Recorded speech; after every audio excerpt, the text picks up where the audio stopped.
Que história é essa de que o São Paulo tem oferta de 102 milhões de reais por Rian Francisco? Confesso que tomei um grande susto quando li essa notícia, especulação publicada no site spfc.net.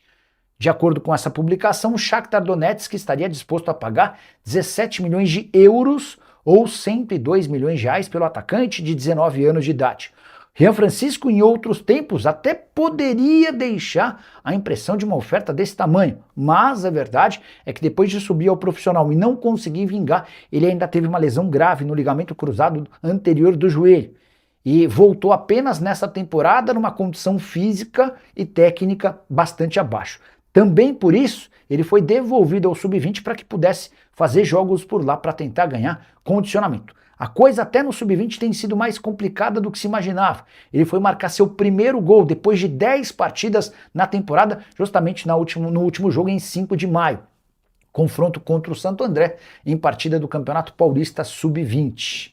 Dentro do São Paulo, ninguém confirma tal oferta. Posso assegurar que se chegar uma proposta perto dos 17 milhões de euros, o pessoal do São Paulo se apressa e leva o Rian Francisco na hora no aeroporto para evitar qualquer perda de um negócio absolutamente fora da realidade. Só para lembrar que hoje o Rian Francisco está avaliado pelo Transfer Marketing em 4 milhões e meio de euros e seu contrato se encerra em dezembro de 2029.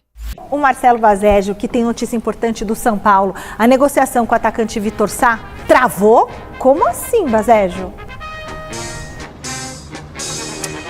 Pois é, Michele, travou. O São Paulo e Vitor Sá já tinham praticamente tudo acertado. O jogador, inclusive, manifestou o seu desejo de defender o tricolor, mas na hora de definir os últimos detalhes do contrato, as partes divergiram nos valores. O Vitor Sá deseja ganhar um pouquinho mais e o São Paulo bate o pé, alegando que não tem condições de subir a oferta, por isso as tratativas estagnaram. Ainda não se sabe se o São Paulo vai conseguir vencer o staff do Vitor Sá pelo cansaço ou se será o contrário. O jogador tem contrato com o Krasnodar da Rússia somente até o dia 30 de junho. Depois disso, fica livre, até por isso a situação segue indefinida. Paralelamente a isso, a diretoria tricolor também trabalha na renovação de Jonathan Calleri. O contrato de Calleri encerra no final desse ano, a partir de julho. Ele já pode assinar um pré-contrato com qualquer outro clube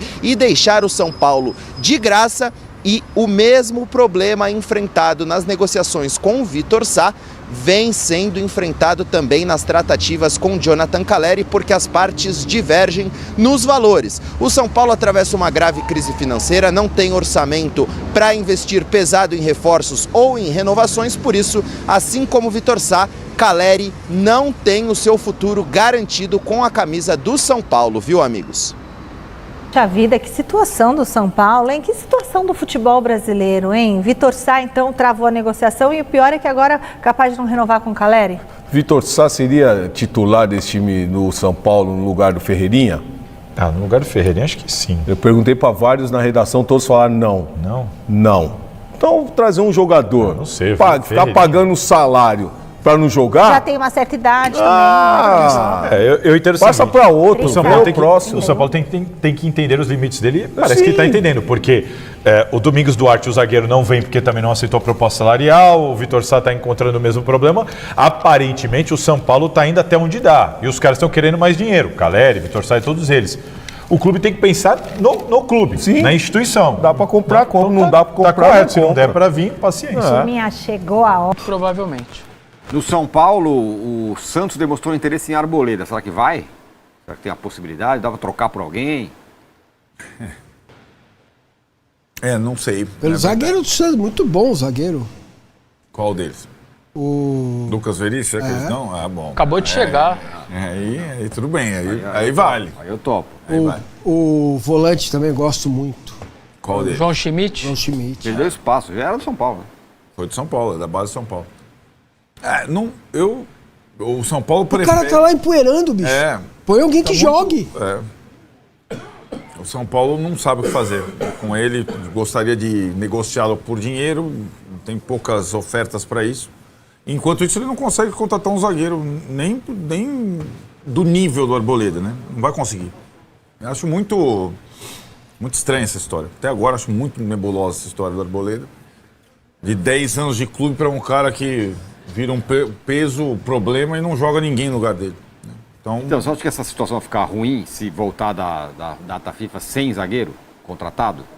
Se voltar da data FIFA sem zagueiro contratado, é melhor eu já assinar o contrato para a segunda divisão, né? Jogar sem zagueiro. Então, mas é...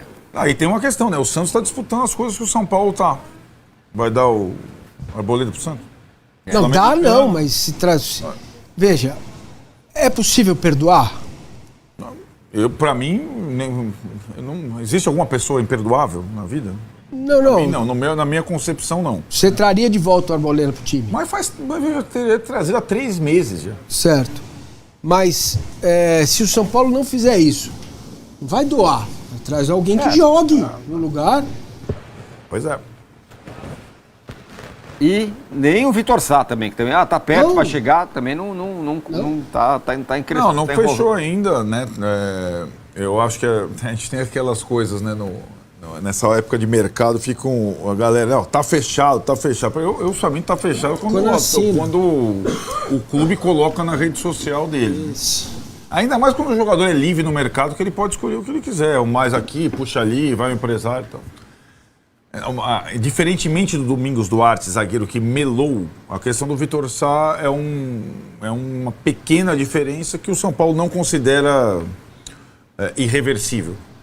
Entende que vai acabar acertando com ele. Até pela vontade do jogador é diferente, né? Ele não vai contratar um português que está jogando na família, quer voltar para o Brasil, pai é São Paulino, etc. E tal. Acho que vai acabar acertando. O Arnaldo me fez lembrar só uma história rápida. A gente está na redação do lance e chega lá, o Corinthians fechou com o Gilberto, atacante. Beleza, voo tal, vamos lá pegar o Gilberto no aeroporto. Tínhamos o número do voo. Ele estava fazendo, sei lá, Recife, São Paulo. Estamos lá esperando, tal, e sai as primeiras pessoas, a gente falou, é o voo de Recife? É. Aí beleza, então o homem tá vindo, né? Tamo lá, fotógrafo, todo mundo. E nada do cara aparecer. Resumindo a história, a hora que o empresário dele ligou o celular do avião, a hora que chegou, tinha uma mensagem do Inter de Porto Alegre oferecendo, sei lá, 50 pau a mais. Do jeito que ele estava por dentro do aeroporto, ele pegou uma conexão e Porto Alegre, nem desembarcou em São Paulo e acertou com o Internacional. Não desceu do avião, foi pra... Tá vendo? Fogo, né? São Paulo e Botafogo negociam uma troca entre o zagueiro Ferrarese e o volante Newton. O Ferrarese ele já está emprestado ao Botafogo, que quer permanecer em definitivo com o zagueiro. E o São Paulo, a pedido do técnico Dorival Júnior, gostaria de contratar o Newton. Já fez proposta, o Botafogo recusou, não gostou dos moldes do negócio. E agora os clubes negociam uma troca. O São Paulo entende que o Ferrarese vale mais que o Newton no mercado, que o Ferrarese está avaliado num valor superior ali. Ele está emprestado ao Botafogo com opção de compra de 6 milhões de euros. E o Botafogo pensa em vender o Newton ali por 4, 5 milhões de euros. Então, existe uma pequena diferença ali. Conversas iniciais, mas São Paulo e Botafogo conversam por uma troca entre Ferrarese e Newton. E ainda sobre São Paulo, mas falando sobre um rival, o Santos avalia a contratação de quem? Arboleda, isso mesmo. Arboleda não fica no tricolor do Morumbi, está treinando separado. O Santos tem algumas questões, principalmente a questão financeira que pesa contra. Porque como eu já trouxe aqui no Fala Fonte, o São Paulo topa liberar o Arboleda. Negociar não tem problema. Mas o São Paulo tem uma dívida de $1 milhão com o empresário do Arboleda, o Pepe Chamorro, que ele dá mais ou menos 5 milhões de reais. E para negociar o Arboleda no mercado, o São Paulo exige que o clube que for contratar pague esse $1 milhão, esses 5 milhões de reais.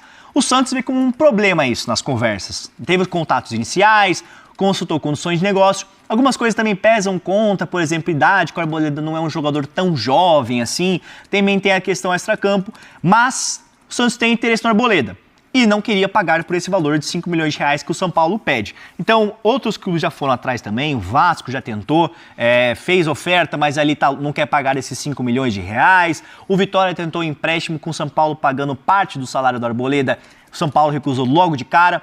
E o Arboleda, quando soube da possibilidade de atuar pelo Santos, quando os empresários ali conversaram com ele, falou, ok, se rolar, posso ir para o Santos, não tem problema. Então já tem o ok do Arboleda.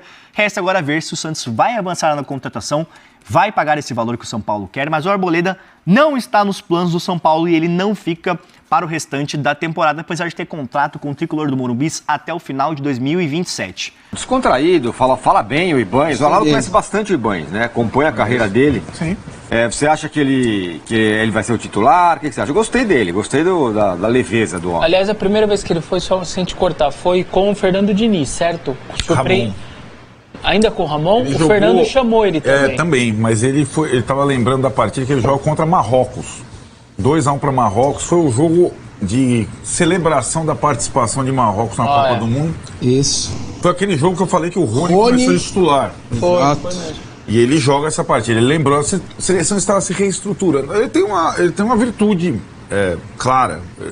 Ele e não que não esteja também no hall do Danilo, essa característica. Ele é versátil acima de tudo. Assim como o Danilo, ele pode jogar nas 4 posições da defesa. O Danilo jogou na última Copa, o último jogo jogou de lateral esquerdo, já jogou nas 2 da zaga, já jogou de lateral direito. O Ibanez é mais ou menos a mesma coisa, só que ele tem muito mais vigor físico, né? Ele não está na fase descendente da carreira, né? A migração do Danilo para a zaga foi uma questão quase de saúde, de idade. E acho que ele aparece aí, Tironi, ele entrou, na verdade, na lista dos 26 porque o Militão se machucou. Não seria o Militão, que também é um cara versátil. E depois da lesão do Wesley, da situação do Danilo física, das declarações do Danilo sobre cumprir essa função, eu também acho que ele é o favorito para começar como lateral direito na estreia da Copa. Essa versatilidade do Danilo me incomoda só uma coisa, né? Porque ele falou, lateral, zagueiro e tal, que ele é tão versátil que ele agora tá até o banco do Flamengo ele tá. Então isso que tá me incomodando. Porque ele é banco hoje como zagueiro. E aí estão se falando na lateral. Aquela brincadeira que ele dá risada, a pergunta, aliás, foi de Márcio Bambambam Bernardes, que estava lá. Márcio Bernardes, e aí grande. E o Márcio Bernardes pergunta para ele: você, treinador, escalaria você aonde? E aí ele começa a dar risada, porque para o jogador é sempre uma situação inusitada, né? Não pode falar, eu me escalaria em tal lugar, porque o treinador pode ficar bravo, pode querer outra opção. E aí ele é meio pego de surpresa, por isso que tá esse trecho ele dando risada. Ele falou, não, esquece, eu não vou... É o treinador que decide isso, eu tenho que jogar em qualquer posição. Mas é alguém que vai ajudar, tem experiência... Me passou uma imagem de uma força física grande. Ele tem 33, se eu não me engano, posso estar enganado. Mas ele me pareceu uma força física absurda. Tanto que muitas vezes foi atropelar ali na frente, tentar antecipar e tomou até uns giros que eu fiquei preocupado. Falei aqui depois do amistoso. Mas entre ele e o Danilo, eu não tenho a menor dúvida que eu colocaria ele. Porque o Danilo é hoje um zagueiro e reserva. Ele é zagueiro, ele nem vai mais para lateral do Flamengo. Ele nem vai mais. Se fosse para zagueiro, eu acho que eu confio bem no Danilo. Eu acho que se vira bem, tem experiência, impulsão. Ele vai se virar bem. Mas me incomoda demais ele de lateral. Me incomoda. Acho que esse daí seria um caso para colocá-lo. Diga, Massa. Olha, eu acho que o Ibanez, há muito tempo que ele tem me agradado nos jogos da seleção brasileira. Ele está muito melhor que o Danilo, por questões óbvias, apesar do Danilo ter sido o primeiro convocado pelo Ancelotti. Aí talvez seja questão de confiança no jogador, aquilo que ele pode entregar em alguns momentos, em algumas posições.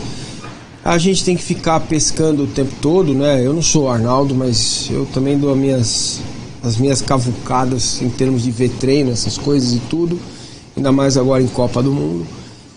Os primeiros minutos de treino deu pra gente ver o Ibanez treinando cruzamento, né, ali pela direita. Então, pra mim essa é uma discussão já resolvida. E o lado esquerdo também, tá? Qual dos dois? Eu acho que vai o Alex Telles o do jogador do Flamengo. O Alexandro pela questão ofensiva. Você deixa um zagueiro barra pelo lado direito, que fica mais, que pode fechar o terceiro zagueiro, e alguém para te dar um desafogo pelo lado esquerdo. Aí entra a discussão do adversário, que se o Hakimi jogar pela lateral direita, talvez seja outra opção do Ancelotti. Em ter também um outro, as 4 torres gêmeas paradas lá atrás, os 4 sem apoiar o ataque, né? Como o Brasil pretende marcar alto, por tudo que a gente está vendo, lendo e ouvindo, né? Marcar a seleção do Marrocos, sufocar a seleção do Marrocos no início, é preciso ter um lateral mais físico do outro lado. Então é uma discussão para ser colocada. Eu vou com um lateral que pode ofensivamente trazer algo diferente, ou eu vou com um cara que recompõe mais, tendo o Hakimi do outro lado. Para mim só tem essa dúvida. Vai jogar o Matheus Cunha, vão jogar os dois que perdem gol toda hora lá na frente, o Vinícius e o Rafinha, e os dois no meio campo. Para mim a seleção está escalada, não tem muito segredo não. A aberração deixar o Endrick de fora e vambora. Aliás, uma coisa que a gente estava esquecendo, parabéns ao Cello, hein? Aniversário dele, qual que era a pergunta? 6-7 hoje, dele. 67 anos hoje. Pergunta para ele de aniversário ontem foi... Você prefere o Neymar jogando ou o Brasil Hexa, não era isso? Era. Mas existe alguma dúvida sobre o que alguém prefere? Acho que até o Neymar prefere o Brasil Hexa do que ele jogando. Eu também acho. Né? Sim. Espero que sim. Não é? A pergunta não foi muito, né? Perdeu uma oportunidade o repórter. 6-7. Exatamente. Eu não sei. Olha o Walter aqui, ó. A que ponto italiano, chegamos? Pensar em mudar de esquema por causa do Hakimi, realmente a decadência do futebol brasileiro. Mas é um bom jogador, calma. É que é bom jogador, ele é o melhor lateral direito no mundo. É que tá, gente, cara... Depois eu vou fazer uma pergunta sobre isso, mas fala. Pode fazer, acho que a impressão que o Brasil... primeiro, o país futebol, não é. Segundo, tem a melhor seleção do mundo? Não tem há muito tempo. Há muito tempo. Terceiro, tem jogadores desequilibrantes em todas as posições do campo? Não tem, há muito tempo. Então, assim, o Hakimi é melhor que qualquer lateral direito. É melhor lateral direito desde quem no Brasil? Desde do Cafu passando pelo Daniel Alves. Ele joga mais. O cara é titular do PSG. Bicampeão da Europa. A observação dele, eu acho pertinente, porque essa é a impressão que a gente tem. E o seu alerta também é. As duas coisas para mim são válidas. Porque a impressão dele, a observação dele é aquela que o Ronaldo deu em entrevista esses dias. Diz que estava lá no Real Madrid, o Arcelar, e aí acho que até era o Ancelotti falou para ele, a gente mandou aí no WhatsApp, ele, você, sei lá como era celular, mandou o zagueiro, você sabe o zagueiro que você vai marcar, ele vai marcar você, então ele falou, cara, assim, de verdade, treinador, eu não sei o nome dele, mas eu sei que ele me conhece. Porque a nossa cabeça ainda do brasileiro é um pouco essa. Nós somos o futebol brasileiro, então eu não sei que ele vai me marcar, mas eu sou o Ronaldo, eu sei que ele me conhece. Então a impressão dele é uma impressão de muita gente, mas o seu alerta também é bom. Esses caras melhoraram, esses caras evoluíram, os times são diferentes, o sistema tático hoje é muito, às vezes é mais forte e melhor você ter um sistema tático 11 caras de uma maneira do que 3 individualmente que vão fazer a diferença. O futebol foi mudando, hoje é mais físico, não era tão físico. Eu acho que a observação dele é justa. Muita gente pensa assim ainda. Ela é justa, mas ela é deturpada de um tempo que não existe mais. O Ronaldo, fenômeno, ele pode até falar isso, sendo que a última vez que ele foi campeão pela seleção em 2002, tinham 3 zagueiros e 3 volantes para jogar por ele. Futebol é assim, ele não precisava estar preocupado com o zagueiro da Turquia, mas eu garanto que os 3 zagueiros da seleção, mais o Gilberto Silva e o Kleberson que entravam, tinham missões específicas para marcar o Hassan Sass. Futebol hoje é assim. Então a gente não tem mais. Até a Argentina com Messi ou os outros que são melhores que a gente em termos de jogadores, eles têm as preocupações outras. Hoje, assim, a discussão é assim: quem pode desequilibrar mais o jogo? Vinícius Júnior ou Hakimi? E é assim, num duelo. Vinícius Júnior ou Hakimi? Boa pergunta, e aí? Né? Porque o que me parece é que o Ancelotti vai tirar o Vinícius Júnior do duelo com o Hakimi, que, por exemplo, no Real Madrid e PSG acabou de ter. Acabou de ter Real Madrid e PSG. Né? Tem toda hora Real Madrid e PSG. Para que o Vinícius não precise acompanhar o lateral de Marrocos e tenha mais liberdade. Não tem futebol sem se preocupar com o adversário hoje.